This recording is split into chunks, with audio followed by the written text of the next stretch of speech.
اللهم صل وسلم وبارك على سيدنا محمد وعلى اله وصحبه اجمعين. يا صباح الفل والورد والياسمين على عيونكم احلى متابعين في الدنيا، حبايب قلبي وحشتوني. عاملين ايه؟ يا رب تكونوا بخير دايما وبصحه وبسعاده وهنا. ربنا يسعد قلوبكم ويفرحكم دايما زي ما انتم مفرحيني في تعليقاتكم ولايكاتكم ليا. حطوا لايك بقى قبل ما نبدا الفيديو. النهارده هنعمل القرص. طبعا بمناسبه دخول المدارس هنعمل القرص، نخزنها في الفريزر، نطلعها، نحشيها، تعمليها محشيه برضو، بتبقى جميله.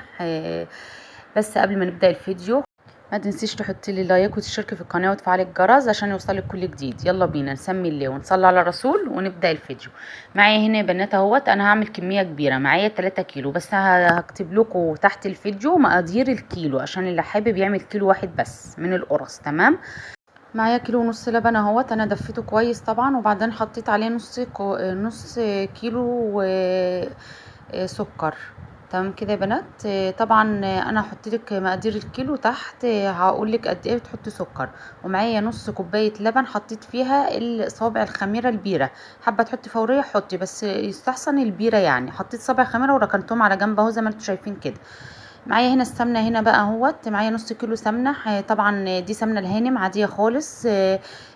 وعليها ربع كيلو زبده. انا بعمل لل3 كيلو دقيق كيلو الا ربع سمنه، لا كيلو الا ربع سمنه على بعضهم، لا كيلو الا ربع سمنه على زبده، لا زي ما انا عامله كده نص كيلو سمنه وبتحطي ربع كيلو زبده عليها، بتطعمها وبتخليها القرص جميله جدا جدا جدا. هنا هو هرب بقى السمنه مع الزبده كده. طبعا مش هخلي فيها اي يعني تكتلات خالص. مفيش تكلكيع خالص فيها اهو زي ما انتم شايفين كده، فكتها خالص وبقت سايله معايا خالص. هنزل الدقيق معايا 3 كيلو دقيق هنزلهم اهو، انا عامل كميه كبيره زي ما انا قلت لك، احطها في الفريزر واسحب منها. معايا 3 كيلو دقيق اهوت، انا انزلهم على السمنه وابدا بقى افرك السمنه بالدقيق. طبعا لازم توصلي السمنه للدقيق كله. معايا معلقه كبيره بودر، ده بتحطيه على الدقيق اهوت زي ما انتم شايفين كده. طبعا لازمه البودر اللي هي بتخلي العجينه بتاعتك هشه، وبعد ما تستوي بتبقى جميله جدا، تبقى فيها سنه نفخ كده، منفوخه حاجه بسيطه كده. تمام. معايا اللبن هنا اهو بقى اللي انا دفيته وحطيته على جنب اهو زي ما انتم شايفين. هنزل باللبن على الدقيق والسمنه. طبعا بعد ما تبسي الدقيق كله بالسمنه بتنزلي باللبن. هتبداي بقى تعجني اهوت العجينه بتاعتك اهي زي ما انت شايفه كده. بتجيبي من تحت لفوق كده، هتخلي الدقيق كله يتعجن معاكي اهو، بيبقى في دقيق تحت بتجيبيه. ادي اللبن خلص معايا اهوت، الكيلو ونص يا بنات، كيلو ونص لبن على 3 دقيق ونص كيلو سكر اللي هما 3 كوبايات كبار، اللي هي المج الكبير بتاع الشاي بتمليه سكر.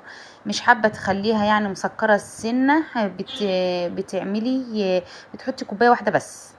خلاص كده حطيت اهوت بقى كيسين فانيليا اهو زي ما انتم شايفين، وابدا اعجن بقى العجينه بتاعتي كويس جدا لغايه ما تبقى ايديا تتخلص منها خالص. زي ما انتم شايفين كده اهوت انا خلصتها وهي بنات، عجنت فيها 5 دقايق اهوت لغايه ما اتعجنت وايديا اتخلصت منها تماما. بقت معايا زي الفل، عجينه طريه جميله ملساء حاجه كده عسل. هنغطيها بقى بفوطه ونسيبها تخمر لمده ساعه. بعد ساعه نشتغل فيها. هنا اهوت بعد ساعه هو كان النور قطع طبعا، الشاشه باينه ضلمه اهوت شويه، بس شغلت الكشاف، حاولت اشغل النور باي طريقه يعني. معايا هنا وبقى اهوت هبدا اعملها اهوت، اكورها، اخد حته كده وافتحها وبعدين المها من تحت زي ما انت شايفه كده اهو. تاني اهو يا بنات، بناخد حته كده بنلمها وبعدين نلمها من تحت، نقفلها خالص من تحت عشان ما تتفتحش معايا القرص. طبعا وانت بتكوري كده حابه تحشيها اي حشوه معاكي، حطي عجوه معاكي، ملبن معاكي، جبنه معاكي، جبنه موتزاريلا، اي حشوه انت تحبي تحطيها حطي. طبعا لو هتحطي جبن يبقى بلاش سكر كتير في الاول، يبقى كوبايه واحده بس على 3 كيلو. معايا هنا اهوت بقى بعد ما قرصتها كلها عملتها كلها كور اهي زي ما انتم شايفين. هبدا اقرص بقى من اول سطر، اول سطر عملته هبدا اعمله، هاخد منه بقى واحده واحده كده لغايه ما اخلصه. طبعا الكميه معايا كبيره اهي ما شاء الله.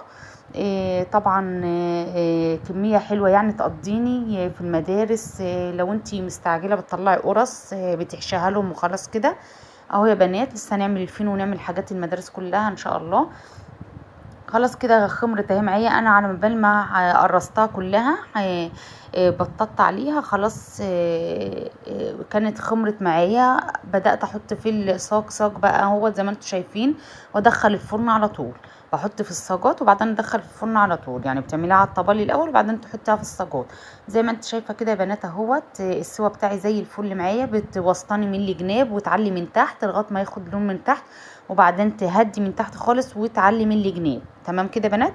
القراص بتاعتي زي الفل معايا، حاجه كده عسل عسل عسل عسل، تحفه يا بنات. شايفين السوا ومنفوخه وزي الفل معايا ازاي؟ شايفين لونها عامل ازاي؟ ذهبي وجميل. كان النور جه اهوت زي العسل معاه، والاضاءه كمان ظالمه الصوره. تحفه يا بنات، جميله جدا. طبعا ممكن تحشيها، ممكن بعسل وبجبنه حادقه، زي ما تحبش. تحشيها لاولادك جبن، تحشيها اي حاجه انت عايزاها، شوكولاته، اي حاجه انت عايزاها. لو عجبك الفيديو ما تنسيش تحطي لايك وتشتركي في القناه وتفعلي الجرس عشان يوصلك كل جديد. اشوفكم في فيديو جديد في حفظ الرحمن. مع السلامه. بحبكم في الله.